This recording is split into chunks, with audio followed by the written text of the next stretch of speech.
Rudolph the Red-Nosed Reindeer Shines Again.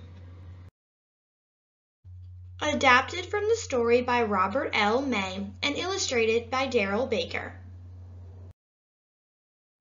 Rudolph the Red-Nosed Reindeer was unhappy. Last Christmas he had been a hero. His shiny red nose had lit the way for Santa's sleigh, but since then the other reindeer had been jealous and unfriendly. "Well now, Red Nose," said Dasher, "let's see you carry this sack to the sled." Rudolph tugged and pulled, but the sack was too heavy for him. Finally it burst open. The other reindeers laughed. By the time Rudolph had put all the presents back in the sack, the others were playing in the snow-covered slopes. At supper time, Rudolph sat off in a corner alone, eating his mince pie and feeling very sorry for himself. Later, Santa and the other reindeer began to get ready for the big Christmas Eve journey. Rudolph watched from the window. "No one likes me," he thought, wiping away a tear. Then he noticed his reflection. "My nose doesn't even shine anymore," he said. "Santa certainly won't need me now. I might as well leave." Rudolph wandered away toward the forest. In the dark, 6 glowing eyes shone from behind the trees. 3 wolves were watching Rudolph, but Rudolph didn't see them. He was too busy feeling sorry for himself. Suddenly, Rudolph stopped. He heard someone crying. There, at the edge of the forest, he saw a family of very sad rabbits. "Why are you crying?" he asked. "Our 2 youngest babies are lost," said Father Rabbit.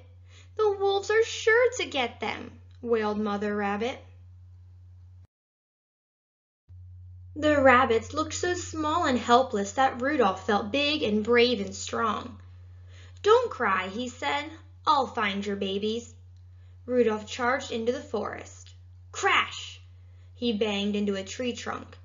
He had forgotten that his nose didn't light up anymore. But that didn't matter. He would find the baby rabbits somehow. Rudolph stood still and tried to remember all his reindeer lessons. He twitched his big ears so he could hear better. He wrinkled his nose so he could sniff better. Then he moved quietly through the woods, listening and sniffing.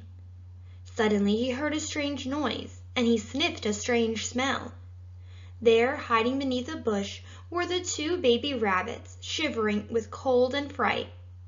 "Don't be afraid," said Rudolph softly. "I've come to take you home. Jump onto my back and away we'll go." As he sped through the forest, Rudolph saw the 3 wolves. He zigzagged through the trees, twisting this way and that. He ran so fast the wolves could not keep up with him. Finally, Rudolph got back to the edge of the forest. How happy Mother and Father Rabbit were to see their babies, and how proud Rudolph felt. "Please stay with us," said Father Rabbit. "We're going to have a wonderful Christmas party." When he heard the word Christmas, Rudolph remembered Santa.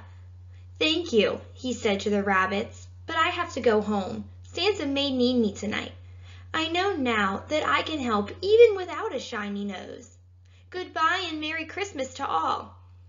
Rudolph started running. Faster and faster he went until he was flying through the dark sky. When he looked down, he discovered that he could see the ground. "Why, my nose is glowing again!" he cried. "I wonder if the light came back because I stopped feeling sorry for myself." Far below, Rudolph saw Santa and the reindeer. "Oh dear," Santa was saying. "It's getting so foggy. I can't see a thing. Where's Rudolph with his shiny red nose?" The other reindeer hung their heads in shame. They knew why Rudolph wasn't there.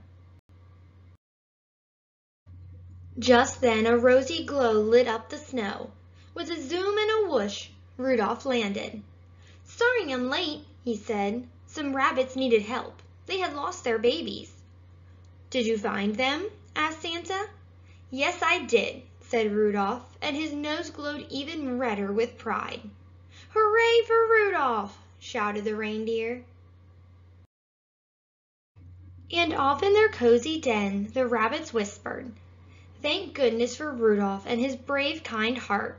Without him there would be no Merry Christmas for rabbits tonight."